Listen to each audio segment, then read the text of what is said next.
I would say, oh, wrong about all this, and you're asking why.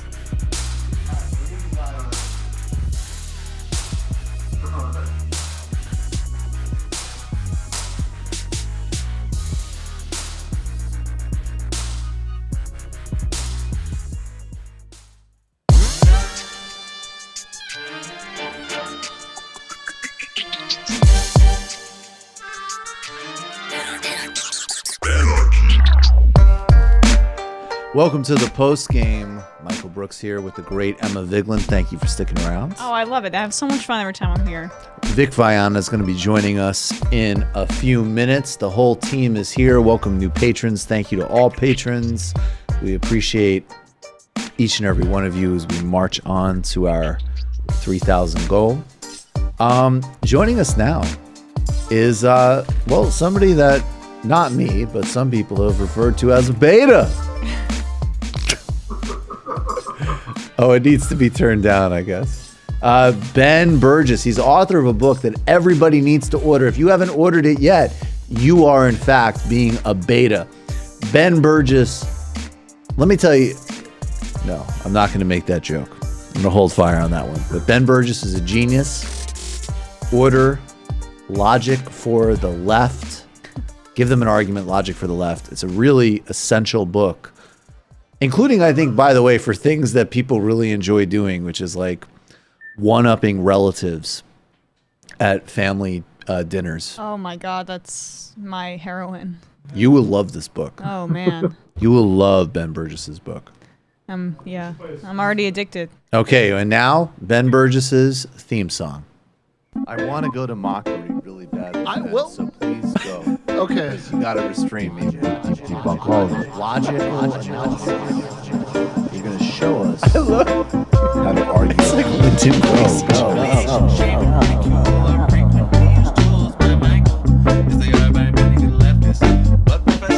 Is this a new one?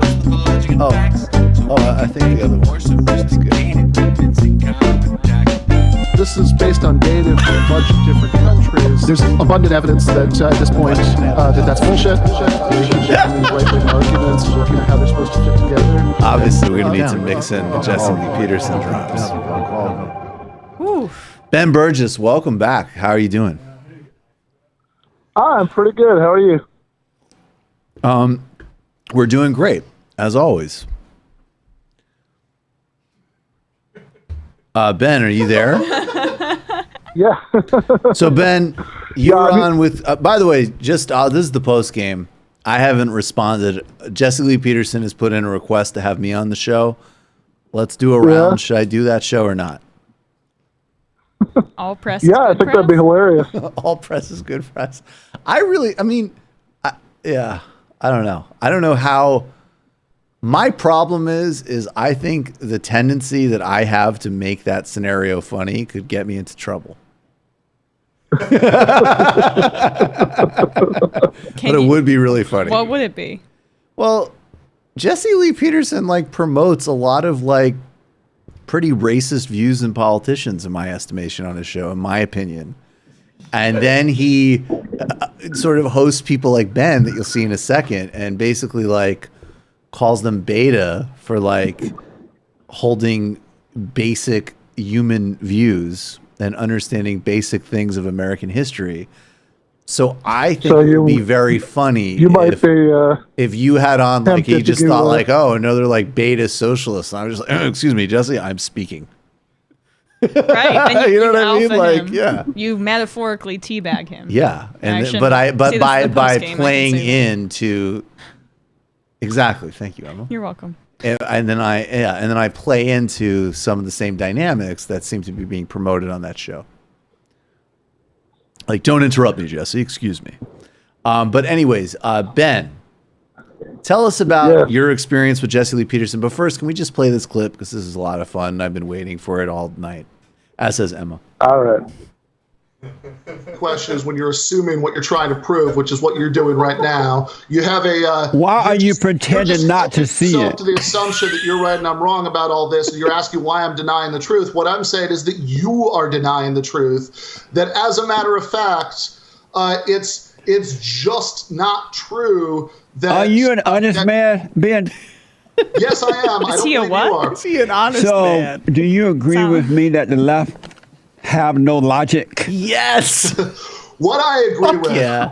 what I say in the book watched is him, that Ben. people on the left should care more about. Ben, you're not logic. answering that question either. I just asked you, do so you they can- agree with me that so they can the get an left argument have no logic? against charlatans has. like you who have Right? made in the last several minutes. You keep saying they're just questions. They're not questions. You're making assertions of fact, and you're saying, oh, illegal immigrants are doing all of this harm to black people. Why don't Ben, you're running like a beta male. Are you a beta male? Beta! Beta male! you enough to believe that the phrase beta male means anything? You are a beta male. I'm surprised you. Well, not surprised you. Ben? If you were not a beta Ben, male, did you you would be beta a on the leftist. phone? Because a sign of being secure in your masculinity. No.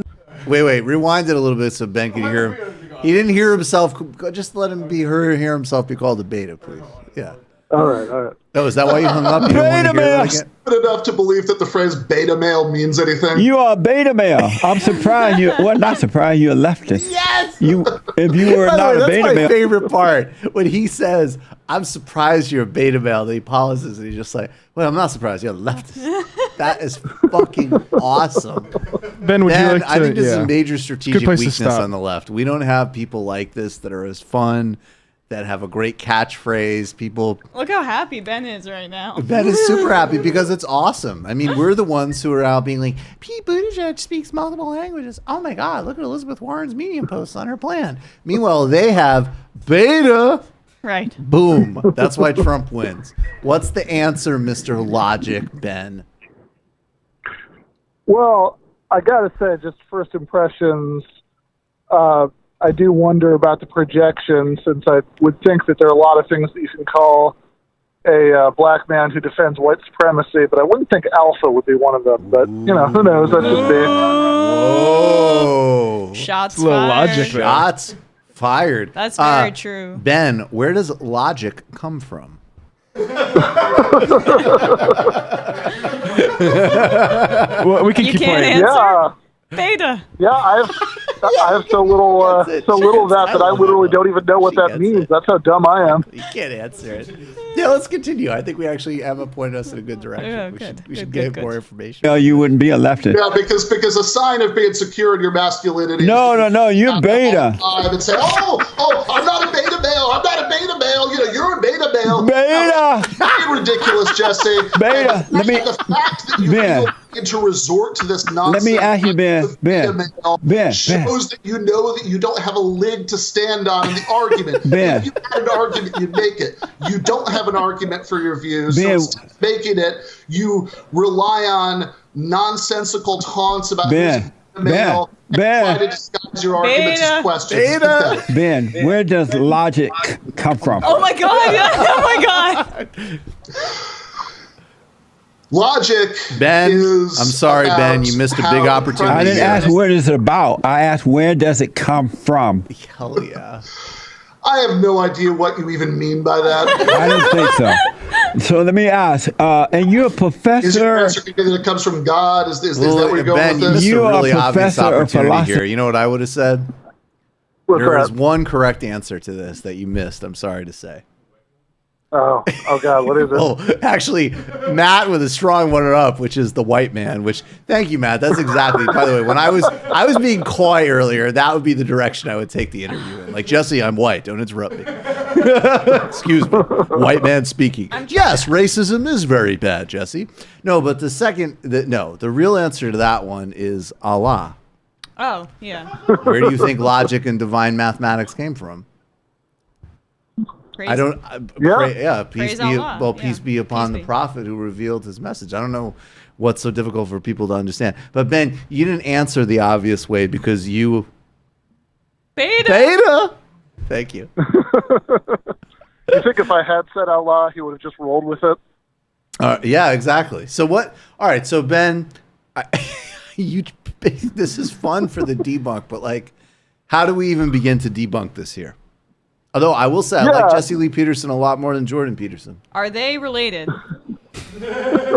Like, no, we're not. I hope so.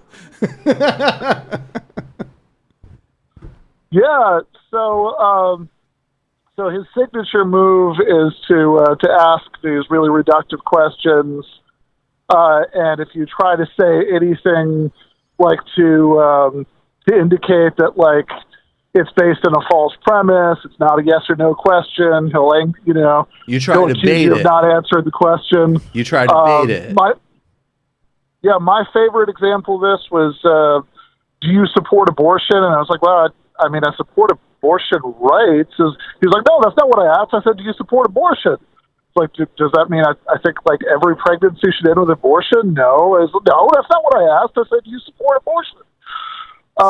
Yeah, right. So, yeah. It's very difficult, but except for to just kind of talk over him until you could, sort of explain what's wrong with the question. But I think the part of it that I found, the most interesting, maybe. Want to pay for a child? Beta, Jesse. Beta. Sorry.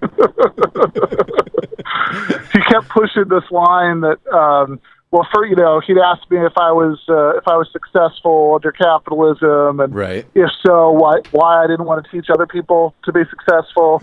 He also said that about Bernie Sanders, that Bernie Sanders is a wealthy man. Instead of trying to get people to be resentful, why doesn't he teach other people how to be wealthy? I think that's a little contradictory. It's a good question. If he was going to teach people how to be successful like him, he'd have to first teach them how to channel resentment. Right, of course. Yeah. Step number one. Yeah. And then by the time you're 76 years old, you write a bestseller about an improbable presidential run. And you'll get it's a done. $300 jacket. You have a $300, yeah. Jacket. God forbid you wear a fucking winter coat when you're a senior citizen. Yeah. Beta. Yeah, which is clearly something that, like, if everybody did that, we wouldn't have poverty. Oh, okay, I got it. So if every single person, so it's like The Secret. I know it's kind of like universal basic income for coats. Did I miss a step? No, that's about right. So yeah, you actually like just everybody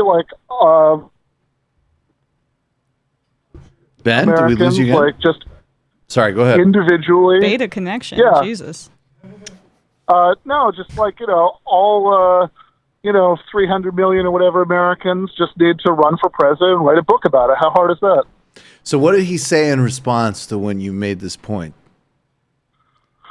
He said that I wasn't answering his questions. Because you probably weren't. Let's I didn't have to have some intellectual honesty here. Let's play a brief clip of DC Young Fly dealing with Jesse Lee Peterson. Actually, honestly, all kidding aside, Ben, your patience, like we picked the highlights because they're hilarious, but actually having to sit and do that for 40 minutes, like I'm honestly like when I look just at my schedule, I'm like, do I actually want to sit for like?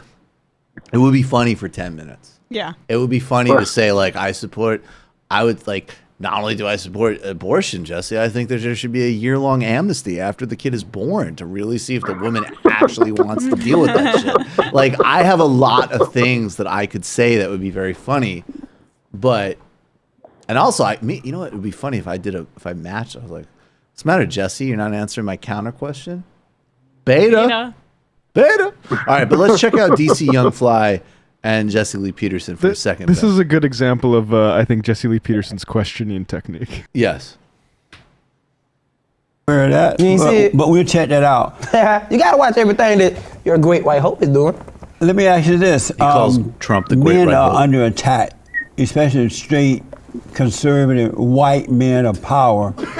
What do you think about the KKK, fact? nigga. You want to be white? What do you think about the fact You want to that be white so bad. I see it. That's why you getting light right here. Getting light right here. Come on, what? I see what's going on. what do you think about the fact that straight, white, conservative men of power are under attack? What you mean they under Of attack? power, They're you're hated by by definition so-called- not under Hate them attack. folks. Yes, they That's do. y'all problem in the world. Y'all trying to divide people so goddamn bad. Ain't nobody divided. Ain't no. Oh look. This is my real estate agent. Sorry, we own property. Hello. Sorry. car and we own property as he takes the call. That full 50 minutes is very good viewing. DC Young Fly is amazing. Yeah, but I mean, Peterson, it's like he's struggling to say any words. Any words. He can't speak. Amazing. But amazing. And he's a radio host. Amazing. Beta. But yeah, I like Beta. the O power. The straight, But Ben, conservative white honestly- man O power. Is he joking? Like, is he kind of in on it? Because there's a couple of times there where He does, seems senile. He seems like he's. It seems like, Yeah, I did he's wonder about that, smirking though, with you a 'cause little There bit. were a couple moments when like I started laughing just because it was so ridiculous, and then he starts laughing too, and I wasn't quite sure what was going on with that. Maybe he was laughing Like, at you what know- a beta you are. Like like at least superficially when you rewatch it, like it almost does seem like he's in on it for like moments, and then he's back in persona. Right. I think that there is not a single person in media. This is just my opinion, but I think that there's always some element of like they're just like, hey, leave it on the field. Like I actually think that probably some of us who are more overtly like fucking around might in some cases be the most earnest types. Because I watched because whatever else you think about Jesse Lee Peterson, like, you know, that's a nice setup he's got there. You know what I mean? Like the numbers are working. I don't know. But, I don't but know. the amount of like right-wing outlets that have so many fancy studios and no one to fill them That's true. is immeasurable. Easiest job in the world. We're members only, so I can talk about how when I did Newsweek, like a Newsweek TV hit, and you know this fancy studio by Right. right across from Bryant Park, gorgeous. No one is fucking in it. No one's in it. Right. So much money behind that, and it's just because like they're trying to push certain ideas out, and the viewership's just not there, and they have the hosts that are willing to be the figureheads behind that kind of talk. Right. I mean, that's I-24. I mean, at I least also when do that. What'd you say? I also do I-24. Oh, I've sometimes. done a lot of I-24. I saw your I-24 hit. That was phenomenal. Oh, with the Ilhan Omar thing. Yes. Well, that's Oh, the yeah, that only was good. satisfaction is going on there and literally having people. Although, again, honor system. This is all post game. There were a couple of hits I did where definitely the camera guys were like, "Thank you." Yeah. And clearly other people are just like, how dare you, blah, blah, blah. But I mean, it's amazing. It's a whole production. Like it's in Midtown. There's no doubt that renting that space and the cars to get the guests and all of this stuff, it's a whole operation. And I guarantee you more people are watching this show on YouTube. Guaranteed. Let alone the Young Turks. I mean, nobody at all. Like I'm saying, like, you know, if you get a stream on YouTube that has like 15,000 people, that's great. You get 100,000, that's fucking awesome. You have a whole cable organization. I could not imagine more than 1,000 people are watching at once on cable, And probably less. Not only are their studios more expensive and they have the means to send cars and be fancy, they probably pay their hosts 6 times what I make. Right. No doubt. No doubt. I'm not bitter at all. Beta. I-24 beta. I'm a beta just by my career choice, kind of. Ben, what would you like to leave us with for all of the logic lords out there? Well, I guess I'd just say that Jesse, like in a way, like he's a he's a pretty ugly mirror for all these guys because he's giving you a really stripped down version of it. Right. But like what he's saying really isn't different in any essential from like what Sean Hannity is saying. Right. Like that's Totally not. It seems extra hilarious because of the like weird simplistic way that he says it. I think Sean But I mean, Hannity is extra hilarious. Fucking her lady of perpetual disappointment, second string football player. Fuck that guy. Please. but I mean, I don't think it's that when it different. gets right down to it, like the idea that like the idea that like everybody could just become a best-selling author or whatever. So there's no such, there's no issue about structural poverty. His explanation of, the racial wealth gap in terms of like what laziness, I guess that's his theory of that. Like, it's not, I mean, if if you could see that it's ridiculous with Jesse Lee Peterson, like that it's all equally ridiculous. Like there's no daylight between him and any of the rest of his guys. Absolutely. And not even that much daylight, I would say, between even like the sort of like neoliberal educate your way out of poverty people, to be honest. It's on the same continuum. Absolutely. It's a variation on a theme. And, this is something, here, I'll give you a chance to use the soundboard. This is the fancy name for this. It's the fallacy of composition. So I thought I think he was queuing you up. For what? Probably the beta. Beta. Yeah, we can just say that. It's the composition fallacy, which is when you say that you're if right. something is true. It's my board. My bad. Go ahead. Perry Mason. All right. Composition fallacy, no doubt. No doubt. Yeah, which is when you say that if something's true of the parts of it, therefore it's true of the whole thing.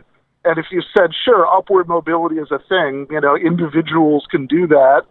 But, even if that were true of every individual, it couldn't be true of every individual at once. That, it's literally structurally impossible for everybody to Why rise weren't through you the on class Jeffrey Epstein's plane, Ben? Beta. I don't see you in the flight logs. Beta. That was what I was going to say earlier. I read this terrifying piece from 2002 that Daniel Bessner sent me from New York Magazine that it's about Epstein. And it's so amazing because it has all of like, and it's not like a piece where the author's writing it to say like, hey, I can't go all the way here, but like follow the leads. It really is just like who is this guy? Yeah. He's the new like hedge funder about town. But all of the pieces are there, including I think this is the piece where there's the Trump quote about he loves beautiful women almost as much as I do. And on the younger side, like it's all there and it's terrifying and grotesque. And then they also have this whole other part about how, which again, like this is another thing that I think we can thank everything from the economic crisis to Sanders to the resurgence of socialism of like, they're saying like, he loves to spend time with these brilliant minds, whether it's like Bill Clinton or scientists, because they use something to the effect of like he collects great minds, like a collector. And it was like, yeah, that's really healthy that we have this like anonymous multi-billionaire who has a jet and gets to like not only hobnob with, basically have subservient relationships with like the most influential people on the planet just because he's like a jet that he could warm up. Not just because of the jets, because of prostitutes I would and imagine underage girls he raped and exploited. Yeah, absolutely. Well, fun times. Yeah, we'll see what. Yeah. Allegedly. Allegedly. Yeah. I have no idea. I was so engrossed in reading about Malawi encouraging and AIDS everybody reports. to become wealthy so they can be on the Jeffrey Epstein flight logs. Yeah. You know who's going to be a beta in prison? Alan Dershowitz? Wow. He's already that in real life. But Epstein's going to get it. I mean, I don't like prison rape jokes, but I can give an excuse or I can make an exception. Oh my God. No, but I would honestly read these pieces from 2002 and I think also 2005. There were 2 New York Magazine pieces about Epstein. And like the second one, I think by Phil Weiss, who ironically is the guy who does Mondo Weiss now, is a lot more skeptical. But it's like, it's all there. And it's, it's still written as like, oh, look, he's kind of a Woody Allen character. And he's friends with Bill Clinton. He is a Woody Allen character in many respects. Not in the sense intended. Yeah. We just can't elevate between Jesse Lee Peterson and Jeffrey Epstein. Ben Burgis, logic, give them an argument. Logic for the left Thanks a million. All right, pleasure as always, Michael. Okay, folks. Vic Vaiana, come on up here. Vic Vaiana he does I do the video illicit histories. yeah, talk about it. That if you pay Pitch yourself. $21 a month, you can have access to them as they get made. They get put on YouTube a few weeks later. That's right. Next one will be about Brazil. We've done. Oh, actually, the next. We already put the Lumumba one up for patrons. Lumumba right? one up is up for Yeah, patrons. yeah, The yeah. one So about if you Congo become a and Lumumba. patron, you can watch. Michael talk to Milton Alamaty Alamaty. about about the great Congo Milton and Alamaty. how we ruined the Congo. Yeah. It's really, and then the first two we did was states' rights, Medicaid, race, and then Jesse. And then the one that we did with Jesse Jackson and the Rainbow Coalition, Bill Fletcher Jr., who we built it around, Right. loved, which is a big honor. And Ryan Grimm really dug it. That's awesome. Yeah, I sent That's it to dope. him before we did our illicit history of the Democratic Party. Ryan Grimm liking your work, it's like the highest praise. Yeah, no, that's great. God, I love the people I work with. Yeah, Ryan Grimm is awesome. Oh, yeah, I forgot he does stuff for Great, Ryan great Grimm, illicit history. Great of him. reporter. Punched Jesse Waters. Which is Yeah. also Did Did very he actually cool. punch him? Yeah, they brawled. Shoved him. They brawled at a What? correspondence thing. How Yeah. did I not know this? This was That's hilarious. 2000. Yeah, when That was a while ago. I thought 15 maybe? Yeah. I think Maybe so. even 2012? Some Ryan's just like, yeah, I don't a while back. I While he mean, was with that HuffPo. he's such a calm guy. I mean, I just think he's like one of the smartest reporters. It was three because smartest Waters reporters tried in to the grab country. his phone because he was like, I'm going to Oh. ambush Waters because he's the ambush guy. yeah, he ambushed one of Good. a reporter that used to work for Grimm, and Grimm's like, I'm gonna go get in Yeah. his face, and then Yeah. I wonder if I still have that on this computer actually. How- It's still online. How much did Jesse Waters haze men in college? I feel like he's. That's what I see every time I see Maybe him. he got hazed, which is why he's such Although a I hard was on. in a sorority and I was both hazed and participated in Build the a haze and hazette.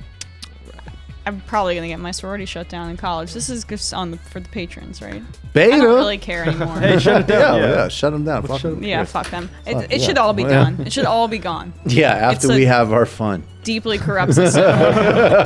I'm embarrassed. No, exactly. Like during the time I was like, how dare you shut down this fraternity where all my friends are in? And now I look back on it, I'm like, this is the most disgusting thing I ever participated in. I'm going to call into the call system. We have somebody. I'm going to keep it off the record, but there is somebody who is trying to. No, I know, but I'm aware of that. Maybe we'll get to this thing that I was texted later, but I do appreciate that text. What is the tease? All I'll say is, filtered through the Bill Clinton impression, is that you're a fucking sellout. Me? Yeah, you're a fucking, yeah, exactly. Oh, I mean, for I would Tulsi? imagine is, it's not liking Tulsi Gabbard. That's pretty much it. Oh my God. See, with fuck that yeah. that became a character in 2016, which was that. Do you know that the music is playing that? Yeah. Okay, no, it's fine. So that He just hates it, but it's fine. No, I'm happy with the music. I just wanted to make sure we were all on the same page. In 2016, there was like the idea was that somehow Bill Clinton became Bernie or bust Bill. And he became a proxy vehicle basically for just saying everything like Jimmy was saying. Yeah. But it's just like as Bill Clinton. Yeah. They're just like, Donald Trump's bad. Meanwhile, my wife has personally fucking killed people. And you're a fucking sellout. Yeah, it's because he hates his wife as much. Yeah, that's what it was. Like, no one's done more for the bankers than my fucking wife. But MSNBC and the fucking Young Turks and all the fucking web sellouts who are mini fucking MSNBC lie about her record. So that, and now I would imagine Bernie or Buzz Bill is totally on board with Tulsi. Totally. 100%. Oh yeah. Totally. I mean, if you care about peace, you care about Tulsi Gabbard. But maybe you should smear her more so you can be part of the fucking CIA apparatus. Except when she said she was mixed on torture and that she was a hawk in certain Well, you know, situations. That's a smear. I will say too that I get the appeal. You can't be the anti-war candidate and qualify war with regime change wars only, because then that just means that all you have to do is to support a war is just say that it's not a regime change war. Like that's her position. No, Like, she's not anti-war. Peace more than Tulsi. You're smearing her. Her position is that she's more pro-war. Yeah, if it she has likes to the do war with on terror. Islam and yeah. She sent out. I didn't even do this one because I honestly the reality is that we were very early on hitting Tulsi Gabbard when it needed to be done. and I'll come and have people's backs if they need it during like some Twitter meltdown. But like, I was like too burned out to go out of my way. Yeah. But she sent a tweet a couple of weeks ago that was like, John Walker Lind is getting like paroled or something. And I was like, I remember being like, who's John Walker Lind? And I was like, oh, that's that like kid from Marin County that joined the Taliban, had his life ruined. And after being in jail for like 20 years and almost certainly being tortured, he's getting let out in some type of like supervised release. Okay. And Tulsi Gabbard, like, no one else even had a fucking comment on it. And she was just like, this is such a profound concern. You know what is annoying about Tulsi Gabbard is every time I go on a meditation retreat, that's what people expect me to come back sounding like. No, but it's... They all expect, like, that's what they expect. Is that they're like, oh, I just think peace is such a profound thing, Jimmy. The second most progressive candidate in the Fuck race outta here. doesn't have Islamophobic tendencies. Yeah, I would think there's like there's some pretty like low bars here. For I don't know. would say It's like voting against desperate Syrian refugees. Oh, and I'm sure I hear all the time that Tulsi Gabbard supporters really care about Palestine and the Israel-Palestine relations and war. She was the only congressperson to hang around when fucking Netanyahu came to speak to Congress. Only Democratic. Maybe because she wanted reconnaissance. And if you would stop smearing her, maybe we could have a fucking peace agenda. But you're so committed. You want to be the next Rachel Maddow. I'm revved up to take this caller. Sellout. I'm revved up if we want. I am amazed. I don't think we have any call. There's certainly we had one guy who called in the post game. Yeah, her with Shmuley. This is just to let everybody know that we have a classic situation where Sam did a tech intervention, which has made everything more difficult, which is his way of doing things. We don't need to take the caller. You're calling from an 818 area code. Who are you? Where are you calling from? Can you hear me? Hello? Yeah, we can hear you. Hello? Can you hear me? Yes, we can hear you. Oh, you can hear me? Oh. Yes, I believe this is Dave from Jamaica. Hey. What's up, everybody? I was going to, maybe I'm jumping the gun on this one, but I'm also not a big fan of Marianne Williamson either. Shut up, Dave. Stop it. Yeah, don't be like that. I'll explain why. Because, all right. Because you don't like awesomeness. All right, but like, look at Cornel West when he talks about peace and love. He makes those concepts seem very powerful. Yes. When I heard Marianne talk, she kind of made them seem goofy. Well, Dave, look, if you're comparing, that's such a great point that maybe Michael's losing a team member right here. Yeah. Sorry, what was that? Beta. You didn't hear? No, you know what? That literally is the most, because part of the reason I like Marianne Williamson is because I'm just still not convinced. Like, I don't buy this notion that she's more crazy or flaky than almost anybody running for president who isn't, say, a Sanders, right? But I like that point, actually. I think that is totally true. I think that we do need to take things like love seriously. I think that we do need to take... I think you're totally right.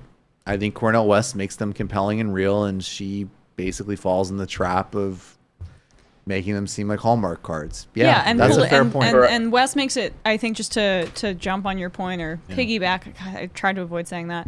You just want to amplify the point. Yeah, exactly. That's better.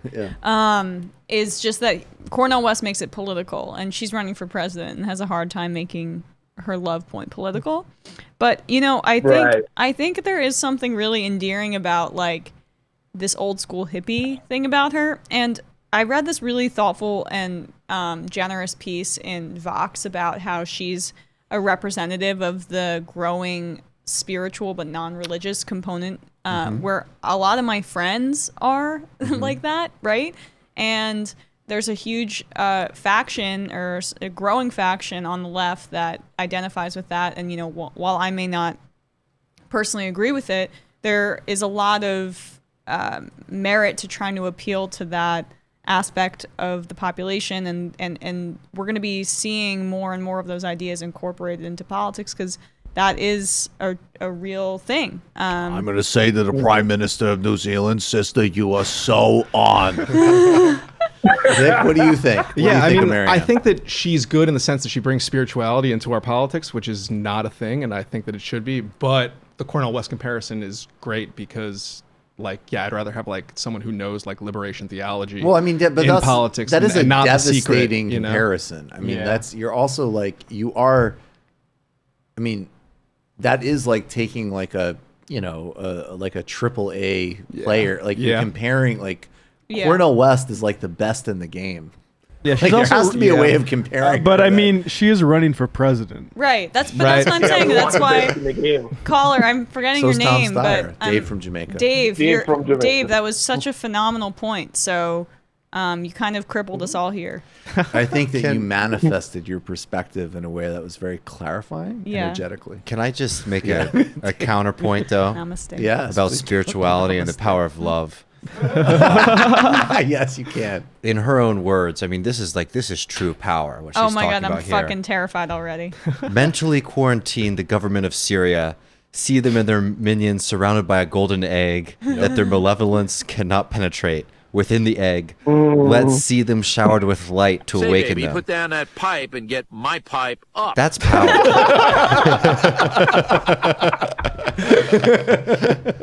mean, that's So wait, that power, was though, Cornell Dave. West? No.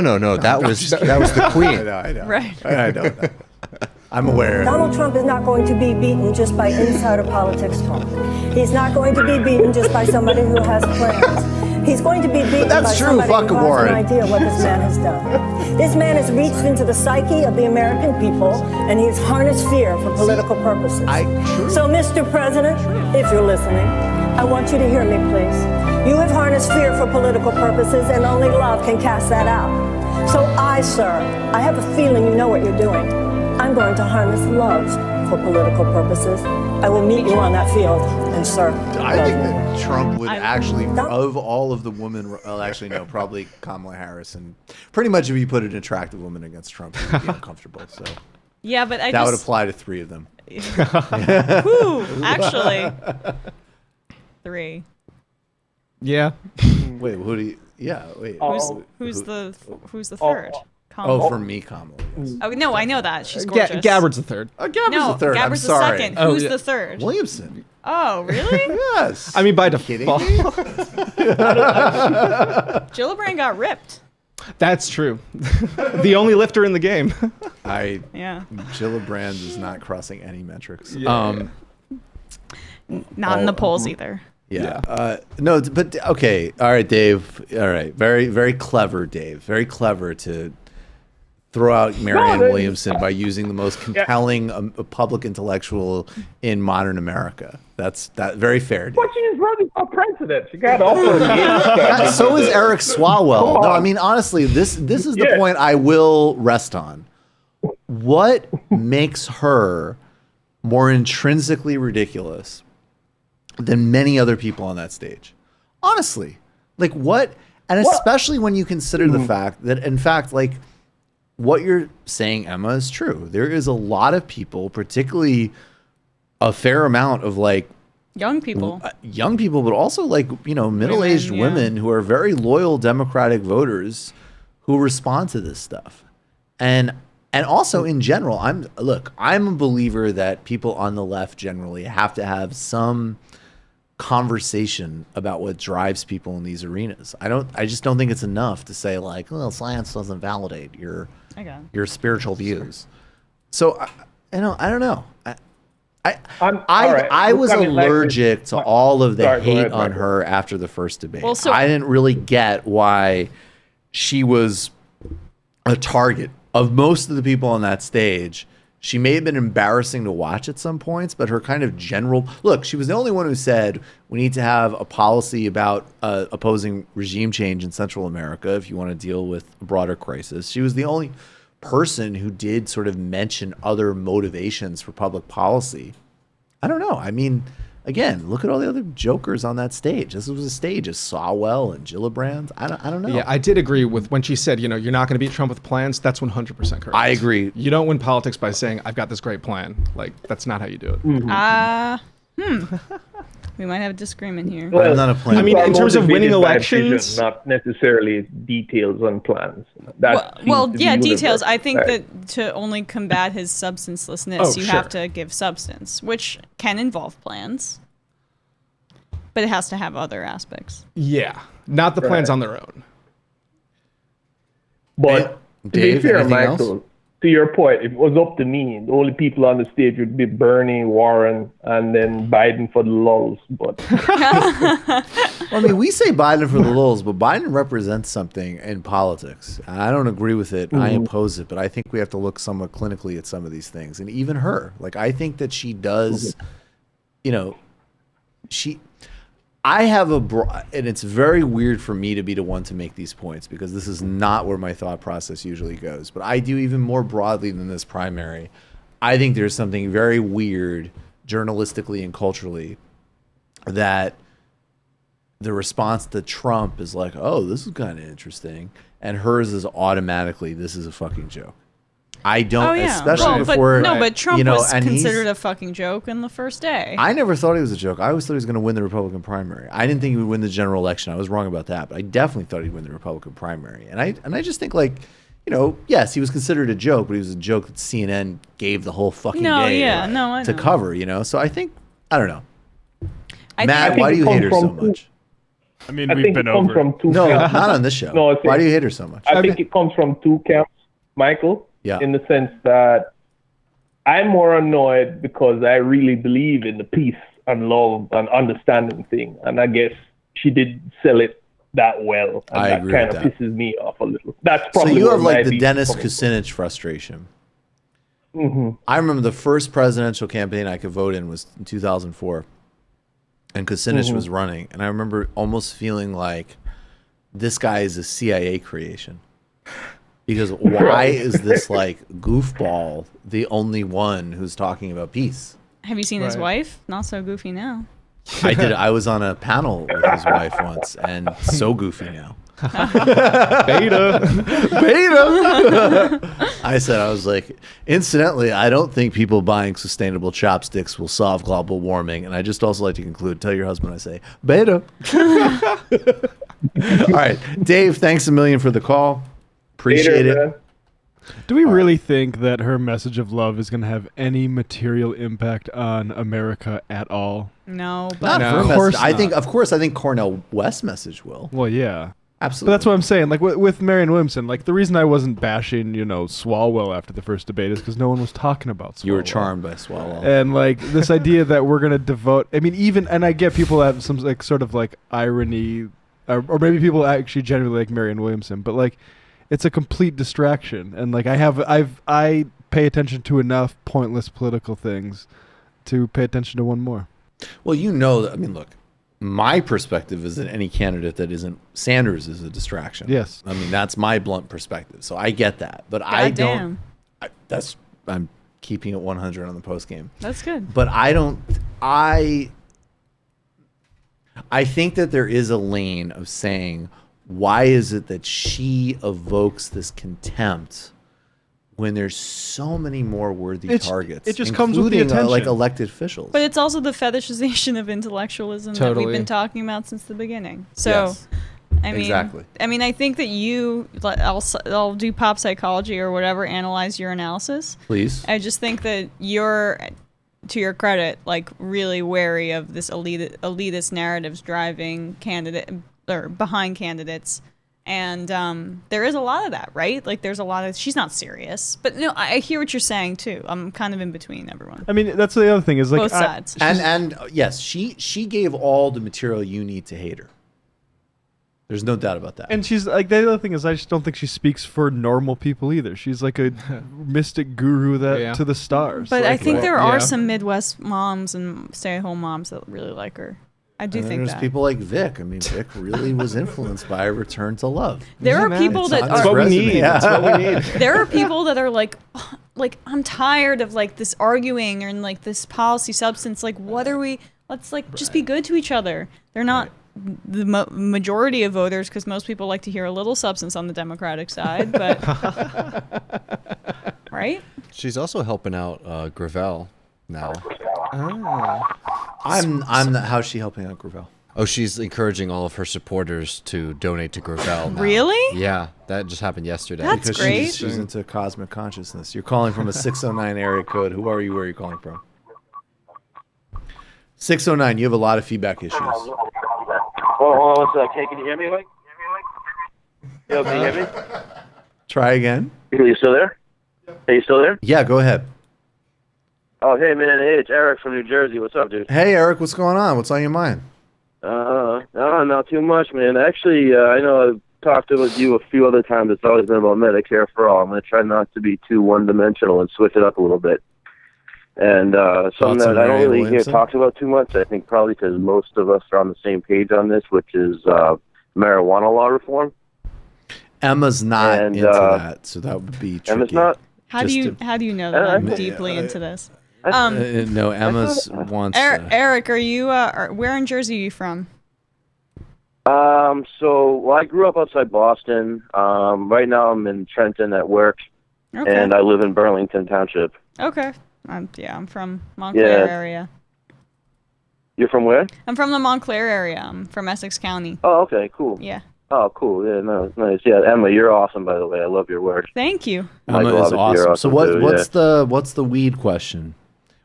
All right. So, well, I want to share an observation and kind of get your feedback. So, something I'm noticing that I'm surprised by. I engage online a lot in social media on like forums with other doctors and stuff, and there's this major backlash on the horizon against the marijuana law reform movement that I'm kind of surprised by. Mm-hmm. I really didn't see it coming, and I mean, I'm talking to colleagues of mine, former classmates of mine who are pretty progressive-minded people who are strongly against it, and a lot of it's coming from like people like the head of NIDA, Nora Volkow, who's been this major like reefer madness force for years, and there's all these studies coming out now showing that it's linked to psychosis, and there's this huge backlash. What's the validity of these studies? So, all right, so there are studies that show pretty strong association to the point where it's pretty clear there's a causal relationship, and this seems to be the new sort of talking point that look at this study, relative risks of 50% and 30%, 40% of irreversible marijuana-associated psychosis, and this is dangerous, and it's being talked about like it's so harmless and it's reckless and blah, blah, blah, blah, blah. And see, I came up as a research scientist, and I was publishing studies more on the scientific side way before I went into actual clinical medicine, and so I take a deep dive into this stuff. Do you think it's valid? I'm not trying to rush you. So, all right. What is your actual takeaway from this? So, I'm a strong supporter of marijuana law reform. It should be legal recreationally, and it should certainly be available medically. And it's interesting because the tactics that are being used are pretty similar to the way that the drug companies try to distort their research, where they use relative risk to make it seem more dramatic than it is. And if you look at the lifetime prevalence of the number of people who are using marijuana recreationally versus the prevalence of psychosis, it's just a small blip. That if you get these little signals in these studies, and it sounds, I don't want to get like too wonky with the too sort of esoteric with the statistical stuff, but the bottom line is they're way overdoing it with the risk, and obviously there's the obvious counterpoints like, well, gee, however harmful the psychological effects you might think are associated with marijuana. We should do a separate conversation at some point where you get into like more of the details of it, but like just for purposes of this, like why do you think there's this backlash brewing? What's that about? A lot of it I think has to do with people who are really in favor of it talking about it a little bit irresponsibly, and they talk about marijuana like it's this harmless vegetable. And I think, as in the way we on the left should be talking about every issue, we should be doing it responsibly and not trying to paint the utopian picture of it. And I think there's a big concern about the sort of predatory nature of, I think, a lot of companies that are just salivating, waiting for the stuff to get legal so they can make a ton of money off it, which to me is more of a critique of capitalism in general. So you think if we said, like, look, we could, I'm not trying to interrupt you, but if you said, like, look, this needs to be decriminalized, it needs to be legal, it needs to be something that people can have access to and use and not be criminally punished for, but obviously like any other industry, like we don't question for a second that alcohol should be legal and available, but we know that some companies are predatory. Yeah, that makes sense. I mean, I feel also like in New Jersey specifically, marijuana failed, even though the new governor ran on it. And Yeah. I think It that failed like it was a ballot initiative? no. And it's all Democrat. It's It all didn't Democrats, pass. and I know some of them personally. Got it. I know it did not pass. These are Democrats. I know some of these people who are both doctors and are on like the legislation, and it's all this. Oh my God, we want to protect the public from this horrible drug that's going to cause all these problems, and it's very misguided, and there's a lot of fallacies behind the way that this research is being interpreted, and I'm glad to see that there's a lot of states are moving through this, but. Let Emma just jump in on that. Yeah, in a second. I mean, I also just Oh, think please. like if we're talking about New Jersey, and Johnson and Johnson is headquartered in New Jersey. A great amount of pharmaceutical companies are headquartered in New Jersey. I would say besides Connecticut, New Jersey is the health insurance and big pharma capital of the United States in many ways in terms of concentration of those corporations versus population and versus size of state, etc. So I think we can't underestimate the influence that those pharmaceutical companies had on this. I mean, yeah, and I think that that's the part of what we're seeing with this debate. Eric, thanks a million for the call. Absolutely. Appreciate it. Yeah, of course, man.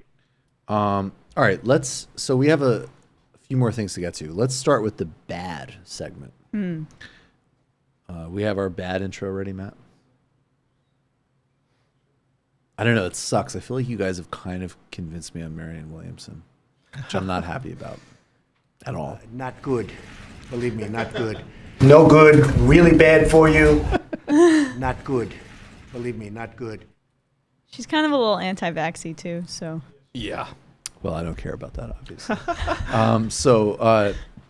The Tony Blair Institute. So Tony Blair,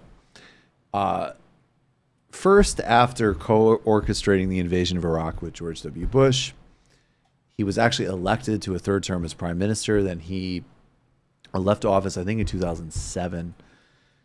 He spent his first several years primarily doing literally anything, as far as I can tell, for the Kazakhstan government, for the Saudis, for any number of other pernicious special interests.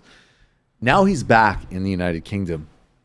He's primarily talking about Brexit, even though arguably he's one of the biggest sort of like unintentional creators of Brexit because of his contribution to corruption and oligarchy. Who's more toxic to their respective left parties?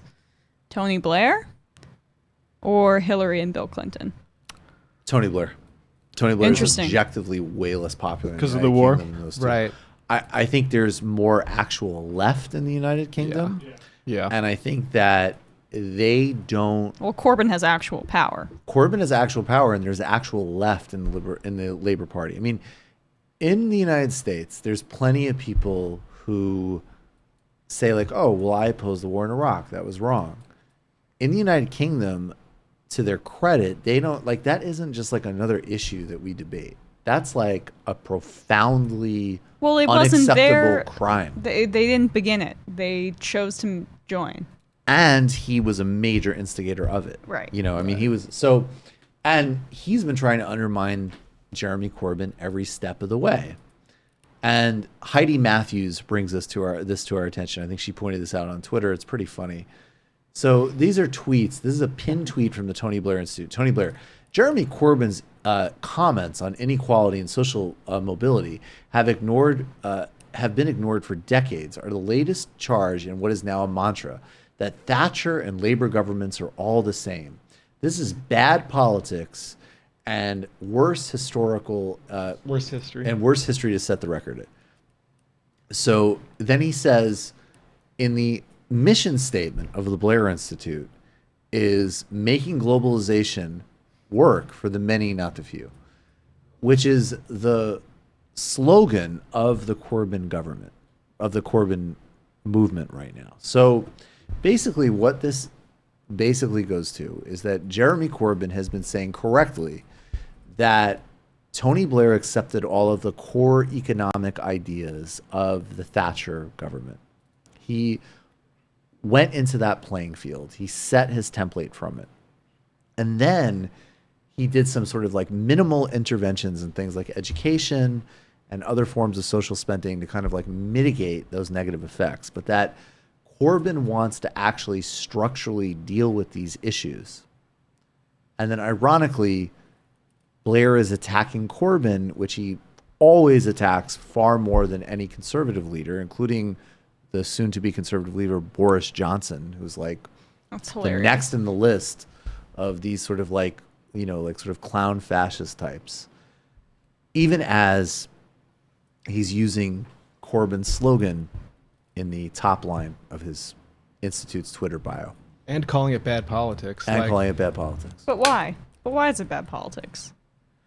I think it's bad politics both because of a self-interest that Tony Blair has for serving specific parts of the population, also because people like him are genuinely stuck in the 1990s. Yeah, so I mean, this just struck me because I know we've been talking about Brazil. Yeah, we're gonna get to Brazil in a second. Whereas, like, sure. I'm genuinely frustrated by the fucking Americentrism with which Brazil has been treated in our discussions, and how this Bolsonaro, Moro, all of these guys are not fucking Trump. Like, this isn't playing around. This isn't a reality TV show host. This is a old school Russian style, like, I mean, not Russian in that sense, but like, well, it's literally neo-fascist. Yeah, neo-fascism. I mean, right. What Brazil's 1970s military dictatorship. I wasn't trying to say like Russian Yeah. as an ethnicity, but like in the vein of Russian totalitarianism, this is what Bolsonaro has modeled himself after. It's not the same as a reality show host demagogue who's like come onto the scene and for his own narcissistic purposes. But to bring it back to Tony Blair, I think that there's a very direct line you can draw with American neoliberalism and British neoliberalism. Mm-hmm. And so I say this not, for the listeners not to like say, don't bring it back to the United States, but it's super similar to what Bill Clinton did and to a certain extent what Obama did. And the backlash in the UK has been way more efficient than what we've seen in the United States. And I do think that, as many problems as the Labour Party has and stuff, there has been a more efficient and effective response to all of those inequities. And I think that should just show everyone paying attention how deep our institutionalized corruption has gone, because you can draw that very similar parallel in terms of the ebbs and flows of how people have reacted to neoliberalism. Definitely. Do you have any thoughts to add on this? Yeah, I mean, and that's fundamentally, I think, because, the Labor Party, the Democratic Party was never a party of labor. It was a party that happened to have labor in it for a while. And so like, but the Labor Party was like funded by unions for a long time, so it just was intrinsically there, David, real quick before we get to Brazil, you're a Tony Blair fan. Do you have any? Oh, Jesus Christ! I did watch the movie. Have you ever seen The Special Relationship? Yes. Yeah, that's a pretty. We're talking about Jeffrey Epstein. Beta. No, that's some like lame HBO movie where actually like Bill Clinton. It's really funny because that movie's like basically plays it that like Tony Blair is actually this like super devious motherfucker, and Bill Clinton's just like, I thought we were partners in building a third way. And now you're friends with George W. Bush. I'm so confused. He's played like Dennis Quaid. That's a hilarious movie. It's a funny movie. Speaking of the earlier call, I was unbelievably high when I watched that movie, and I was very amused. All right, the final segment. Let's actually get to Brazil, and then we'll just have a few more things to get to before we go. Next, we'll do the British stuff next week, but it's in the outline, Matt. Or either there's one sound in your text and one sound in the IM. This is super casual, right? So if I really had to pee, I could go and do that. Go, do it. We'll take a call, and then we'll come right back and wrap up. Of course. You're calling from a 917 area code. Who are you? Where are you calling from? Hello? Hello. Who are you? Where are you calling from? My name is Henry from New York City. Hey, Henry. What's going on? What's on your mind? I just have an observation. Okay. It's a bit tangential, but it's a constant theme of your show. Uh-huh. I think it's richly ironic that those who style themselves in one breath as messianic martyrs and self-anointed tribunes for free speech and the, quote, open marketplace of ideas, unquote, right? Namely the participation of a limitless range of worldviews in the arena of public affairs. In the next breath, wish to exclude any worldview that deviates a few inches to the left of the till of the Hun. Right. I mean, it's inconceivable. It's nearly inconceivable in my judgment that Dave Rubin or Jordan Peterson would ever consent to be interviewed by an even modestly left-leaning person, or to interview themselves, a left-leaning person, on their program. I think that's definitely a fair point. I mean, obviously, I think in Dave's case, I think it's a question of, could it be a quote unquote left-leaning person that he did like a sort of entertainment interview with? Probably. But I don't think that any of these people are interested in anybody that would actually interrogate their ideas. I think you're totally right. Dave Rubin once interviewed Yanis Varoufakis, and during that video, his face melts like a Madame Tussauds statue. You have to watch that video. The other fun thing about that Varoufakis interview, and you can see why Dave doesn't do this anymore, is because it only got like 50,000 views compared to like hundreds of thousands. That's fascinating. Yeah. Varoufakis underperformed. That's right. Massively. It didn't suit his racket at all. It didn't suit his racket at all. That's right. It didn't suit the business model. Henry, I appreciate the call. Thank you so much. All right, folks, we'll do a few Discord questions, and then we have to get to this Brazil stuff before we go. Look, wow, Emma's on it. Emma's like, I'm ready to talk about Brazil. Let's open up another beer. Let's do this. But first, a couple of Discord questions. And you have both of those clips, Matt? Okay, awesome. Thank you. All right. I just always have so much fun. I'm like, it's perfect. Get to let loose. For Champagne Communist, would Michael and crew go on a meditation retreat with Marianne Williamson? I think we're going to do a speed round on this. Matt, I'm guessing. Would I go on a meditation retreat with Marianne Williamson? I mean, I'd do a meditation retreat. I guess. No, with Marianne Williamson. But what do you do? Just like have to look at her? Or Are what you do you serious? Like, I don't know what She'd you lead do. the guided meditation. She'd take you through her world. Oh, it's not a silent meditation. Okay. No, she uses meditation as a weapon to create social justice in this world. If you're not on this, man, then don't come. Look at Blairite Grisham. Yeah, that's why there's so much social justice around. She will meet you on that field. I feel like Tony. If I went in a very evil direction, I would probably be a lot like Tony Blair, though. I'm gonna keep it probably. Totally. It's like Tony Blair's total shame. Like the difference between Tony Blair and Bill Clinton, though, is like Bill Clinton's just like, yeah, I'm at a Clinton Global Initiative. We help with AIDS. We help with malaria. And then I fly with Jeffrey Epstein in the jet. Tony Blair's just like, I flew with Jeffrey Epstein on the jet. That was the point. Go fuck yourself. David, would you go on a Marianne Williamson retreat? Absolutely, I would be honored. Please. Do you guys like meditating? I am the meditator of this bunch. Vic, would you go? I'd go, yeah. You go, check it out. Yeah, definitely. Marianne Williamson, would you go on a meditation retreat with her? So, short answer, I'm trying to meditate more because my significant other is big into it. I suck at it. I have totally, you know what I feel so guilty about right now is I have totally generated exactly the same like neurosis in girlfriends right now. We're just like, he's really into this. But I want it's super to be. unpleasant to hear about this fucking nonsense. But I want to be. I want to be better. But I at also it. somehow know that it will be good for me. I went to a meditation class with Anna and our other coworker Praveen. And oh my God, how was I not invited to this thing? It sounds hilarious. I mean, I want to go to meditation. Yeah, no, it was like actually really nice. It was right before like my Amtrak, and so I felt really good about it. But yeah, you gotta I need to go to a few classes to learn how, to be honest with you, to turn my brain off, and then I can do it on my own. It's not turning your brain off though. It's having a detached relationship to your brain. It's not turning your brain off. That never happens. Oh, you just ruined it's it. not TM. It's ATM, all-terrain meditation. Okay. So, boom. Promising YouTube content right here. YouTube impresario. I just have to own that I'm kind of a snob about this stuff. So I go on meditation retreats with certain people that I hold in pretty high esteem. And sorry, I would not go on a retreat with Marianne Williamson. Sorry. I take this kind of seriously. Oh, did I answer the question? Yes, I would. Okay. It sounded like a yes. How does a Bernie presidency... Dude, okay. We answered this on the think tank and on this. How does the Bernie presidency go about the prosecution of ICE officials who are responsible for this depravity?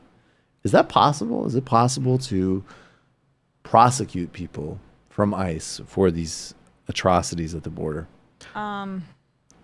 Theoretically. Theoretically. Truth and reconciliation process, whatever that entails. I don't actually know what that entails, but stay tuned for the think tank. It's coming out this Sunday. We answered your question. Vic, what are your thoughts on the AOC embracing the Ava Perón comparison? Oh yeah.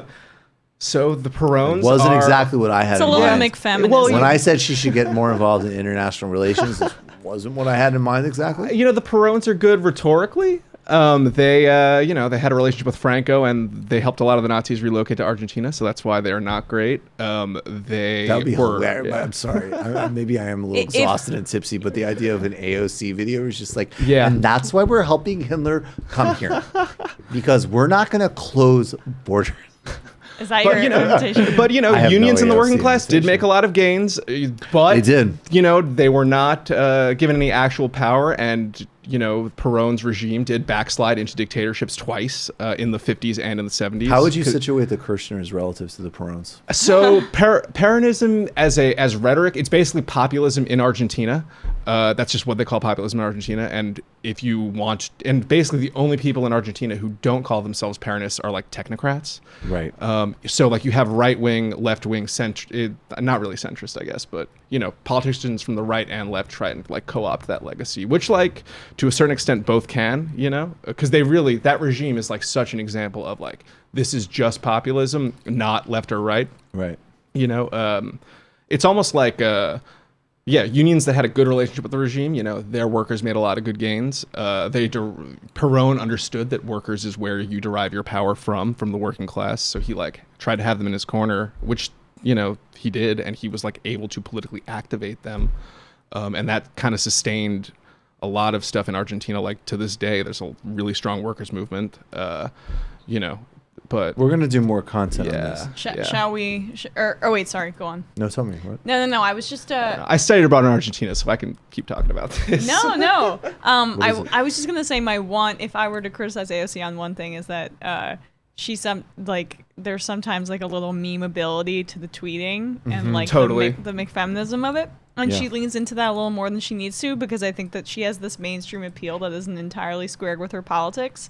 And those people like her, like people that hate Bernie Sanders but love her even though their politics are so close. Do you think, my question about it really quickly is I feel legitimately like that is not durable, just because I'm comparing it to Obama, right? So Obama had a universal popularity, and even that couldn't last, even his just like, I'm going to raise your taxes by 2%. No, I'm talking in terms of appeal. You mean? No, I'm not talking about. I'm not questioning her progressivism. I'm saying that I think that sometimes my concern about her is that she thinks that she can triangulate a genuine politics with people that totally like her for purely pop cultural reasons, and I think that who have just different politics, and Obama had that sort of universal appeal for a while, and then even when that support of him met up even the most moderate proposals he had for top-end tax rates, as an example, it crashed. But Obama's not her.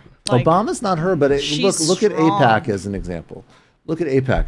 They say she was not great in the initial phase of Ilhan Omar, which is really the first time I criticized her. But my only point to bring up, just briefly, there was a piece in the New York Times, and an AIPAC spokesperson said, look, we're not banking on any of these people staying here. And they said Ilhan, Rashida, and AOC. And what struck me in that piece was that I think sometimes AOC thinks that she's establishing a broader sort of cross-section and bridge than she is. However, I think in the last couple of weeks, because of her clarity and incredible leadership on the border, combined with what a scumbag Nancy Pelosi is, Postgame, she is getting, I think, more of like, no, there is actual pushback here. Yeah. And I can't be all things to all people. No, and I'm not like, everything she does is correct, because I agree with you about the whole Ilhan Omar thing. She did equivocate on that. But I think that's less of what you're talking about and more of her almost kind of like not comical, this is the wrong word, but if right-wingers were to make a caricature of like a college student who's studying different cultural sensitivities and different like gender sensitivities, she really is she's a leftist both in the economic sense and I think in the foreign policy sense and in all of those areas, but she's also like a stereotypical kind of like women and gender studies studying leftist who really didn't want to step on toes of Jews who were, even if they were wrongly offended by Ilhan Omar's comments. She used a very woke construction on that. There's Right, no she doubt does. about that. I think that's why immigration is where she feels okay actually being radical, because she's like, well, I'm Hispanic, so people can't say shit. She's I doing, mean, that's really she's doing incredible work on that. Don, and I think there's actually a lot. I think there's a lot of truth to what you said. But what I'm also saying is that I think that's also a weakness in many ways because it's super alienating to like 75% of the country. Definitely that kind of performativity. I have a question for Michael. In your last conversation with Bill Fletcher Jr., so you talked about how DSA is too factionalized. Which faction do you side with? The one that wants to prioritize bringing down our race, or the one that thinks it's more urgent to bring down our country? Well, I'm going to always say bring down our race, obviously. Okay, all right. We have one more segment to get to. Sorry, guys, bunch of questions we're not getting to. Please send them next week, but we do have to go. But I do want to get to this clip. Glenn Greenwald was on Amy Goodman this morning. We did a segment last week in solidarity with The Intercept, with Glenn Greenwald, with Victor Pogge, who's also a really important writer there. These stories, look, on some level, look, it's fun to have a degree of vindication for something that we've said from the very outset of what's been happening in Brazil. We were covering the political imprisonment of Lula before he was imprisoned. I think it's important because Lula is an incredibly important leader, somebody who has a lot of insight for actually how to defeat right-wing authoritarianism, and because the largest country in Latin America is in a sort of slow-motion ongoing coup that absolutely, in my view, is connected to a U.S. influence. And I would go back to the very aggressive NSA spying on Petrobras. Glenn Greenwald has broken this story, and he is facing very, very serious death threats. This is a clip of him this morning from Democracy Now!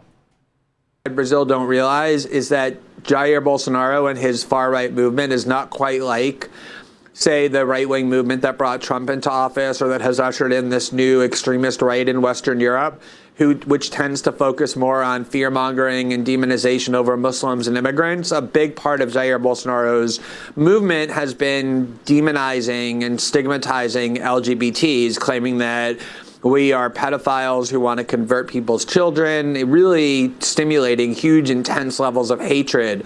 The only LGBT member of Congress prior to 2018 fled the country in under really, really serious and specific death threats.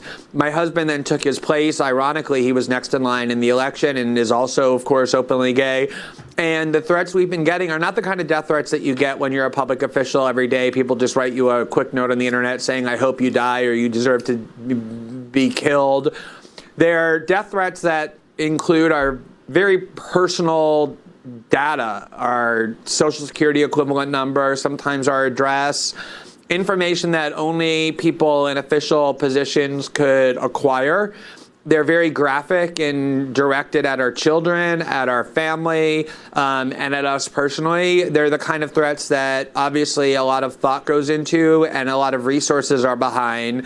And that's why we take them very seriously and have been turning them over to the federal police. Unfortunately, that federal police is commanded by Sergio Moro, who, as our reporting demonstrates, is willing to cross every line and break every law in order to achieve whatever ends he deems just. And so our confidence in their ability or their willingness to investigate those threats is not very high.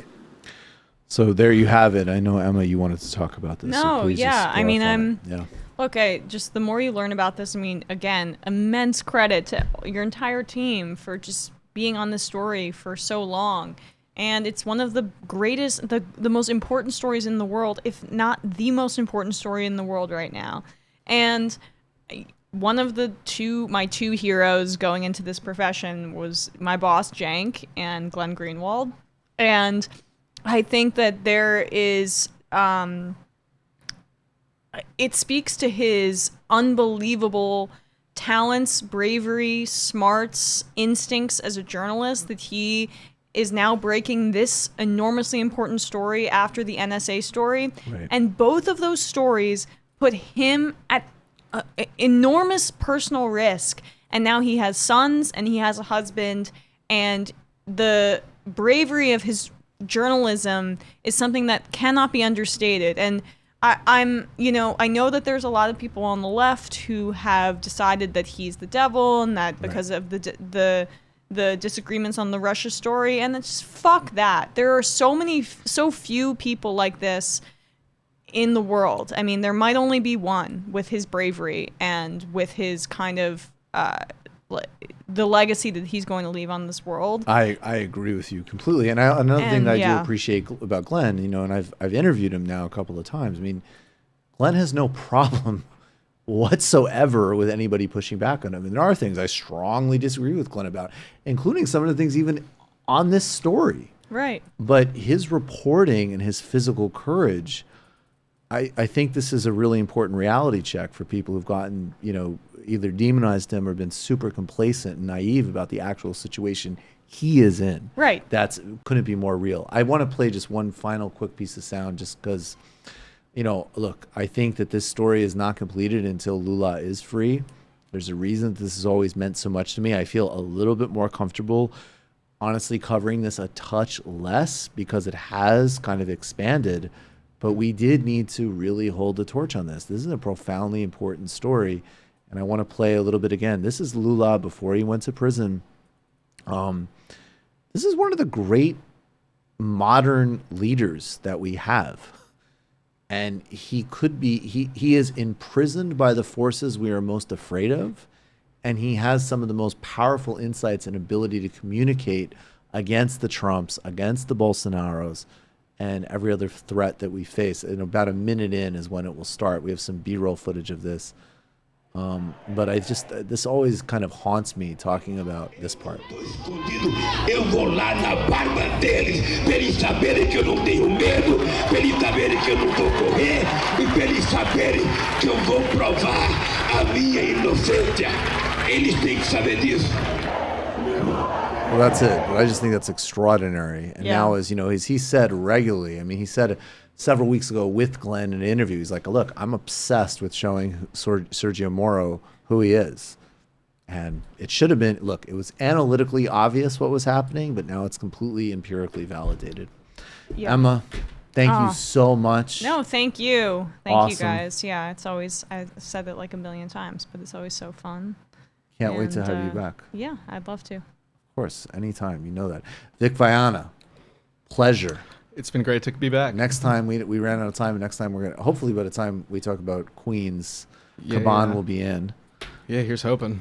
Thanks Crowley to all of the just crew. can't fucking get out of here. I know. Sorry. I thought he did his whole Bruce Springsteen thing and was all like good vibes about it. But he's a bitter motherfucker.